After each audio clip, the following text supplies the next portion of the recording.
अस्सलामुअलैकुम programming mentor में खुशामदीद। मेरा नाम कामरान है।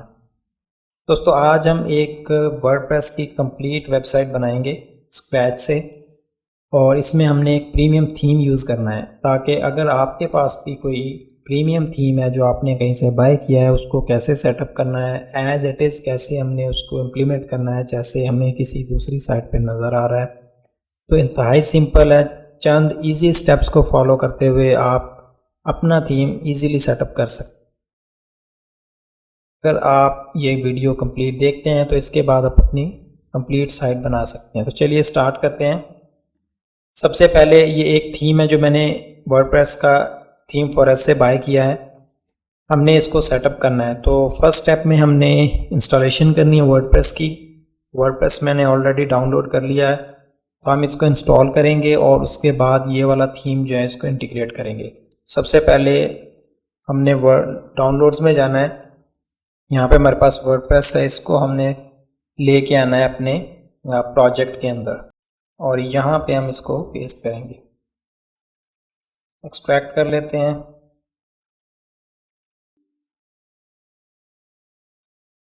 इसको हम रिमूव कर देंगे।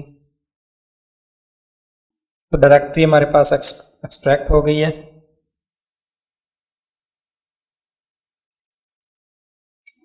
डायरेक्टरी को ओपन करके देखते हैं तो ये हमारे पास कोर की फाइलें हैं जो वर्डप्रेस की हैं। ये बात हम कॉपी करेंगे यहाँ से। अब हमने इसका वर्चुअल होस्ट बनाना है। इसके लिए लोकल होस्ट में जाएंगे, वर्चुअल होस्ट ऐड करेंगे और यहाँ पे हमने वर्डप्रेस इसका नाम local.com रखेंगे और ये इसका पाथ है जहाँ पे हमारी वो डायरेक्टरी पड़ी है। इसको हम स्टार्ट करते हैं। तो ये हमारा वर्चुअल होस्ट ऐड हो चुका है। अब वर्चुअल होस्ट ऐड करने के बाद हमने सर्वर को रीस्टार्ट करना होता है। तो यहाँ से हम सर्वर को रीस्टार्ट करेंगे और मीनवाइल हम बैक क्लिक करके चले जाएंगे। तो हमारे पास यहाँ पे वर्डप्रेस का पाथ आ चुका है। इस पर क्लिक करेंगे और दूसरे टैब में मैं MySQL का जो है इंटरफेस ओपन करूँगा ताकि हम यहाँ पे एक नई डेटाबेस ऐड कर सकें। तो यहाँ पे हम इसका नाम वर्डप्रेस और यहाँ पे वापस जाएंगे।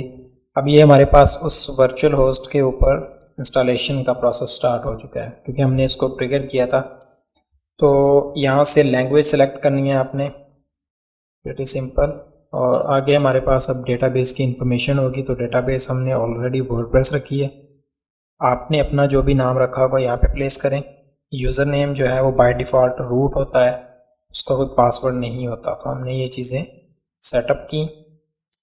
नेक्स्ट यहाँ पे हम सबमिट करेंगे और इंस्टॉलेशन का प्रोसेस जो है उसको रन करते हैं।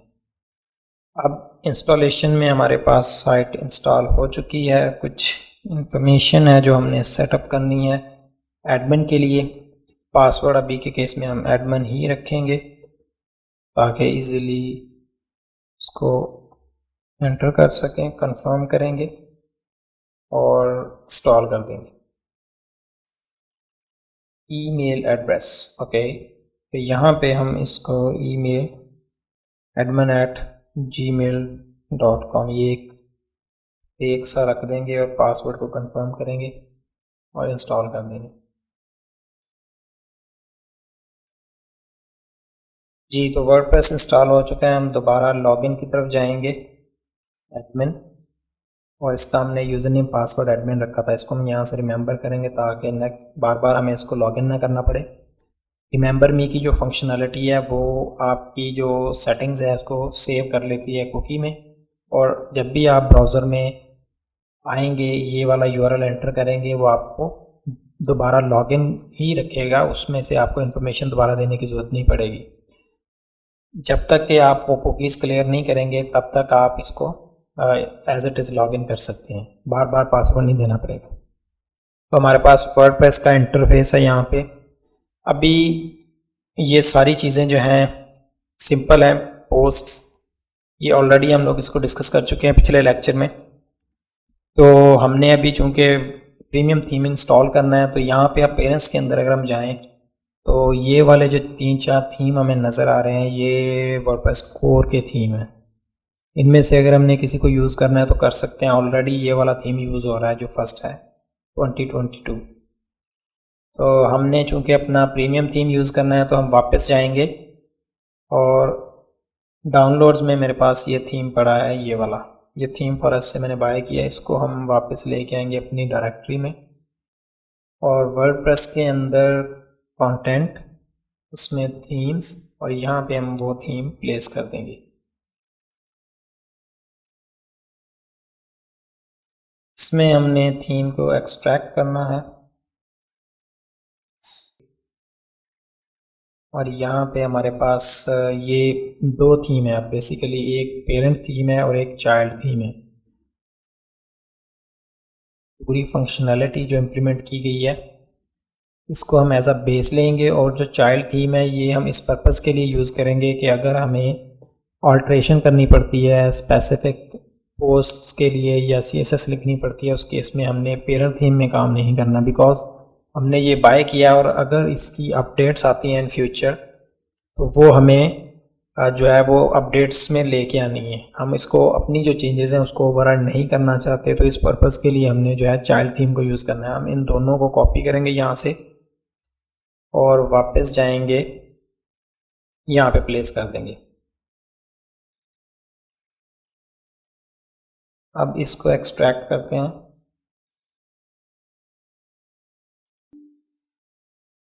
तो दोनों थीम एक्सट्रैक्ट हो चुके हैं। अब हम इसको डिलीट कर सकते हैं, डायरेक्टरी को। अभी हम जिप वाली को डिलीट करते हैं और दूसरी डायरेक्टरी इसको अभी हम डिलीट नहीं करेंगे बिकॉज इसमें से अभी हमने और चीज़ें भी निकालनी हैं। तो जो पेड थीम होता है आप कहीं से बाय करते हैं, उसके साथ आपको पूरी डॉक्यूमेंटेशन मिलती है। आप उसको रीड करके भी पूरा थीम सेटअप कर सकते हैं। आपके पास उसकी लाइसेंस की की होती है और उसके अलावा आपके पास एक्सपोर्ट डाटा होता है और प्लगइन्स होते हैं। तो अभी हम प्लगइन्स को कॉपी करेंगे। हमें ये सारे प्लगइन्स चाहिए, इसको हम कॉपी करके वापस लेके जाएंगे अपनी प्लगइन्स की डायरेक्टरी में। WP कंटेंट और प्लगइन्स में इसको हम यहाँ पे प्लेस कर देंगे।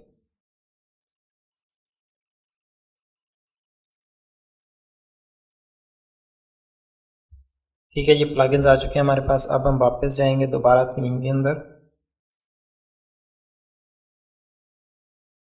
डाउनलोड में वापस प्लेस कर देते हैं ताकि हमारे पास ये यहाँ पे एज अ बैकअप पड़ी रहे। अपन साइड पे आएंगे,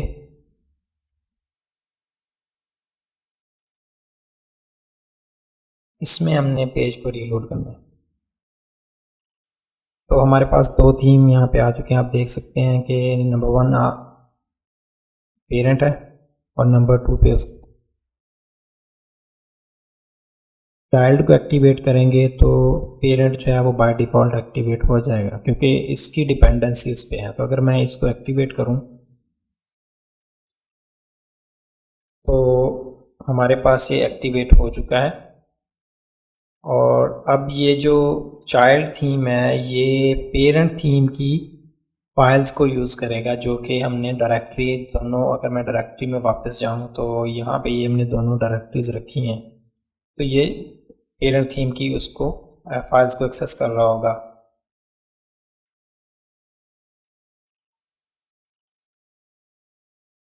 अब हमने क्या करना है, इसमें नेक्स्ट स्टेप जो है उसमें हमने प्लगइन्स को इंस्टॉल करना है जो कि इस थीम के लिए रिक्वायर्ड है। तो यहाँ पे हमारे पास ऊपर भी नोटिफिकेशन आ रहा है कि आप इस प्रॉपर लेआउट है आपको वो नज़र आए। तो इसमें हम जाएंगे और जो सारे थीम्स हैं उसको हम बल्क सेलेक्ट करेंगे और अप्लाई कर देंगे ताकि हमारे सारे थीम इंस्टॉल हो जाएं।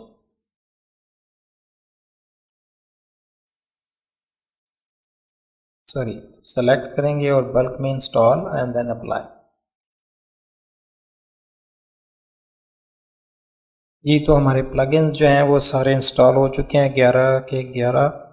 अब हमारे पास जो नेक्स्ट स्टेप है उसमें हमने वापस जाना यहाँ से और जो इंस्टॉल किए हमने वो सारे प्लगइन्स एक्टिवेट करने। तो सिंपल वही तरीक़ेकार, उसको सेलेक्ट ऑल और देन एक्टिवेट ऑल कर देंगे हम ताकि हमारी जो फंक्शनैलिटी थीम हमें प्रोवाइड कर रहा है, चूँकि ये मल्टीपर्पज़ थीम है तो इसमें काफ़ी सारे ऐसे प्लगइन्स यूज़ हो रहे हैं जो कि हमें डिफरेंट फीचर्स प्रोवाइड कर रहे हैं। स्लाइडर्स हैं, फिर इसके बाद पेज बिल्डर है और demo importer kind of things. So इस तरह की जो चीज़ें हैं वो हमने सारी लेके आनी है, इसलिए हमने सारे अब एक्टिवेट कर दिए हैं। तो अब हमारे पास रिटर्न टू डैशबोर्ड का ऑप्शन है, बाकी कोई प्लगइन नहीं है, सारे एक्टिवेट हो चुके हैं। वापस जाएंगे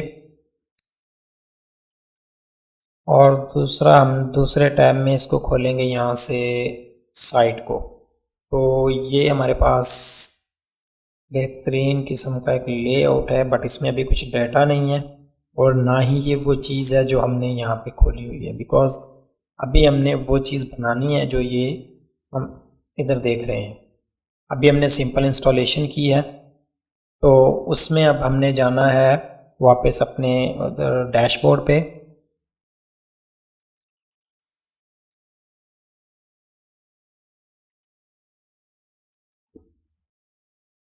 और यहाँ से हम जाएंगे डैशबोर्ड पे।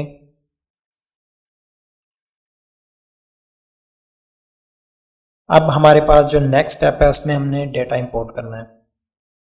जब भी आप कोई थीम बाय करते हैं तो उसमें एक ऑप्शन होता है जो कि थीम ऑप्शंस के नाम से, जब भी आप कोई थीम बाय करते हैं तो हर थीम के अपने फीचर्स होते हैं, हर थीम का अपना एक सेक्शन होता है जहाँ से आप कंप्लीट कॉन्फ़िगरेशन चेंज कर सकते हैं। अभी हमने यहाँ पे ऊपर टॉप पे अगर देखें तो ये हमारे पास एक कंप्लीट लिस्ट है। मैं यहाँ से इस पर क्लिक करूँगा तो ये एक डैशबोर्ड टाइप है जो कि इस थीम से रेलिवेंट हर चीज़ मैं चेंज कर सकता हूँ। हर सेक्शन से रेलिवेंट वो जो चीज़ें हैं वो आप पॉज कर सकते हैं, आप इनेबल कर सकते हैं। तो अभी हम चीज़ों को चेंज नहीं करेंगे, एज इट इज़ रहने देंगे। जो अभी हमने काम करना है वो ये है कि जो इसका डेमो हमने देखा है यहाँ पे वो इंपोर्ट करना है। तो उसके लिए हमने यहाँ पे डेमो इंपोर्टर का ऑप्शन है, इस पे जाना है। तो ये चूँकि मल्टीपर्पज़ थीम है तो इसके काफ़ी सारे डेमो अवेलेबल हैं। तो अगर मैं यहाँ से स्क्रॉल करता जाऊँ तो मेरे पास ये सारे डेमो हैं। और ये वाला जो इंडस्ट्री थीम का डेमो है ये हमने यहाँ पे ओपन किया हुआ है, जिसको हमने इंस्टॉल करना है। तो हम यहाँ से कोई के केस में हम ये इंस्टॉल करेंगे। तो यहाँ पे क्लिक करते हैं इंपोर्ट डेमो। डेमो इंपोर्ट करते वक्त एक चीज़ ज़हन में रखनी है कि आपने अगर एक डेमो इंपोर्ट कर लिया है तो आप किसी दूसरे डेमो को इंपोर्ट ना करें, बिकॉज़ ये डेटा जो है ये डुप्लीकेट हो जाएगा। आपका हर पेज जो है वो 2 दफ़ा आ जाएगा। जितनी दफ़ा आप डेमो इंपोर्ट करते जाएंगे उतने डबल पेजेस बनते जाएंगे, तो आपकी डेटाबेस जो है वो उसमें जंक किस्म का डेटा बन जाएगा। और इसी तरह आपकी जो फ्रंट एंड की साइट होगी उसमें भी मेन्यूज़ के लिंक्स काफ़ी सारे आ जाएंगे जो आपको ज़रूरत नहीं होगी। तो इसलिए आपने एक ही डेमो एक वक्त में इंस्टॉल करना है। अगर आप चाहते हैं कि दूसरा डेमो इंपोर्ट किया जाए तो उसके लिए आपने नई साइट बनानी है और उसमें वो डेमो इंपोर्ट कर लेना है। वेट करेंगे जब तक ये डेमो इंपोर्ट होता है, फिर इसके बाद हम इसका फ्रंट एंड चेक करेंगे कि इसमें साइट कैसी बनी है।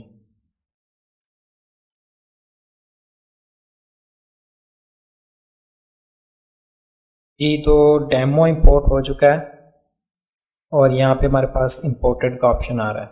अब हम क्या करेंगे, जो हमारी फ्रंट एंड की साइड है इसको रीलोड करते हैं। जी, तो आप देख सकते हैं कि ये एक नाइस व्यू बन चुका है और इसमें हर वो सेक्शन क्रिएट हो चुका है जो हमने नेक्स्ट टैब में देखा था इंस्टॉलेशन से पहले। एज इट इज़ यहाँ पे डुप्लीकेट हो चुका है थीम हमारा। इसमें अब ये जो चीज़ें हैं ऑलरेडी आ रही, ये एक डेमो कंटेंट है जो कि थीम की तरफ से प्रोवाइड किया गया है। हमें चूँकि इसकी ज़रूरत नहीं होगी तो हम हर सेक्शन का जो कंटेंट है उसको अपडेट कर सकते हैं अपनी ज़रूरत के हिसाब से। जहाँ पे हमें जो चीज़ इम्प्लीमेंट करनी है वो हम कर सकते हैं। अब हम थोड़ा सा इसका जो बैकएंड है उसकी इन्फॉर्मेशन को अपडेट करके देखेंगे ताकि हमारी जो चीज़ें हैं वो इधर आ भी रही हैं या नहीं। तो यहाँ से जाते हैं वापस। अब सबसे पहले जो है ये मिसलिनियस का सेक्शन है, इसमें हमारे पास एनिमेशंस हैं जो कि थीम पे एनिमेशंस आपको डिफरेंट नज़र आ रही होंगी। कोई सेक्शन जो है वो लेफ़्ट से ड्रैग हो रहा है, कोई राइट से। तो इस तरह की जो एनिमेशंस हैं उनको अगर हम बंद करना चाहते हैं तो यहाँ से स्टॉप कर सकते हैं। अभी हम प्री लोड के सेक्शन में जाते हैं और यहाँ से प्री लोड जो है, जैसे मैंने अगर इसको रीलोड किया है तो ये जो लोडर आगे आ रहा है इसको हमने अगर बंद करना है तो यहाँ से हम इसको बंद कर सकते हैं। लेट्स से मैं अगर इसको स्टॉप करता हूँ तो ये स्टॉप हो चुका है। इसमें सेव करूँगा सेटिंग्स को, पेज को वापस रीलोड करूँगा, अब वो लोडर नहीं आएगा।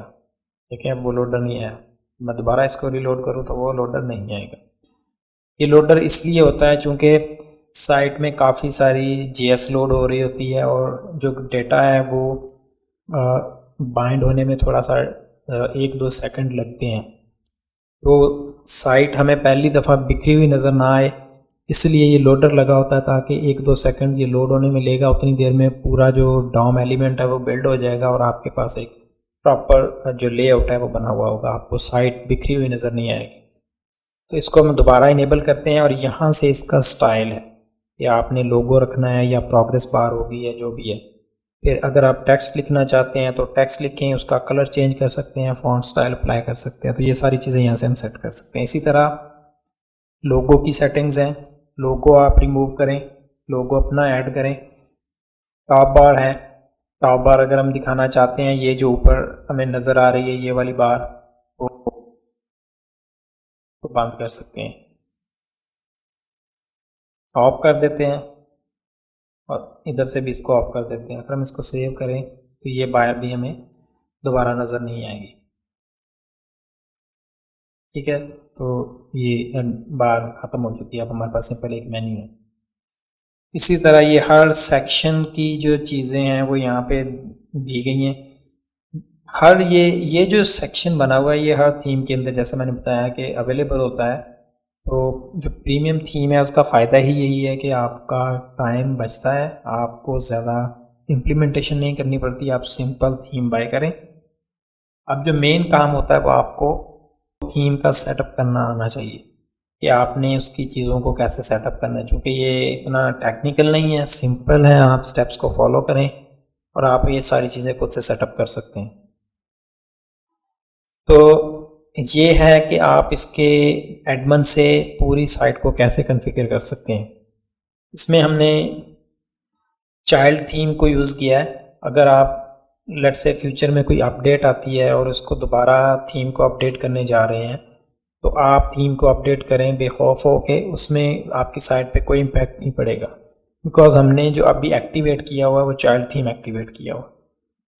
तो इसलिए हमारी जो कस्टमाइजेशंस होंगी वो सारी चाइल्ड थीम में होंगी, तो हमें टेंशन लेने की ज़रूरत नहीं होगी कि हमारा जो काम किया हुआ है वो ज़ाया हो जाएगा। अब जो नेक्स्ट स्टेप है उसमें हमारे पास इसकी लेफ़्ट पैनल पे सारी एक टैब्स बने हुए हैं। ये सारे टैब्स जो हैं ये इनमें से ज़्यादातर है जो थीम के साथ बने हैं। ये कस्टम पोस्ट टाइप्स हैं जो कि इस थीम ने प्रोवाइड की हैं। हम अपनी भी कस्टम पोस्ट टाइप बना सकते हैं जो बाय डिफ़ॉल्ट वर्डप्रेस की तरफ से आती है, वो यहाँ पे ये पोस्ट्स होती हैं। इसके अलावा ये जितनी भी हैं प्रोसेस, पोर्टफोलियो, टेस्टिमोनियल्स, ये सारी चीज़ें जो हैं थीम के साथ हैं। अपीयरेंस का सेक्शन है, इसमें हमारे पास थीम लिस्ट होंगे। प्लगइन्स हैं, उसमें प्लगइन्स है। यूज़र्स के अंदर यूज़र है, अभी चूँकि हमारे पास एक यूज़र एडमिन का, तो इसमें एक यूज़र होगा। टूल्स के अंदर आपकी सेटिंग्स हैं मज़ीद। इसी तरह फिर जो ये सेटिंग्स का टैब है, यहाँ पे हमारे पास इसकी जो ओवरऑल सेटिंग्स हैं कि आपका ईमेल एड्रेस जो बैकएंड पे यूज़ हो रहा है, आपका यूआरएल्स जो हैं उनका पैटर्न क्या होगा, क्लीन यूआरएल रखने हैं या किसी जो नॉर्मली तो यूआरएल के अंदर आर्गूमेंट आ रहा होगा पेज 1 पेज 2 इस तरीके से, तो हम उसको क्लीन यूआरएल कर सकते हैं। तो वो सारी चीज़ें हम यहाँ से सेट कर सकते हैं। बाकी थीम की सेटिंग्स हैं ऑलरेडी हमने यहाँ से देख ली हैं।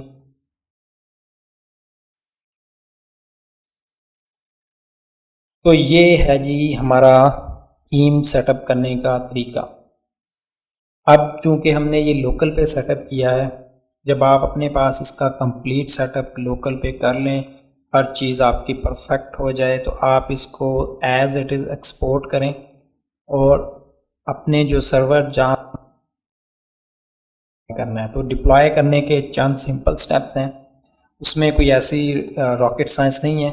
सिंपल आपने जो डेटाबेस क्रिएट किया उसका एक्सपोर्ट लेना है और जो आपका सोर्स कोड है इसकी आप एक जिप डायरेक्टरी बनाएं एज इट इज़, लाइक जैसे अभी हमारे पास ये वर्डप्रेस है, तो ये अंदर का कंटेंट आपने इस तरीके से सिलेक्ट करके इसको जिप कर लेना है, बाहर की डायरेक्टरी को नहीं लेना बीच में। तो जब आप अपने लाइव सर्वर पे जाएंगे वहाँ पे HTML की डायरेक्टरी ऑलरेडी बनी होती है, तो आपने HTML के अंदर इसको एक्सट्रैक्ट करना है और ये सारी फाइल्स वहाँ पे एज इट इज़ आ जाएंगी।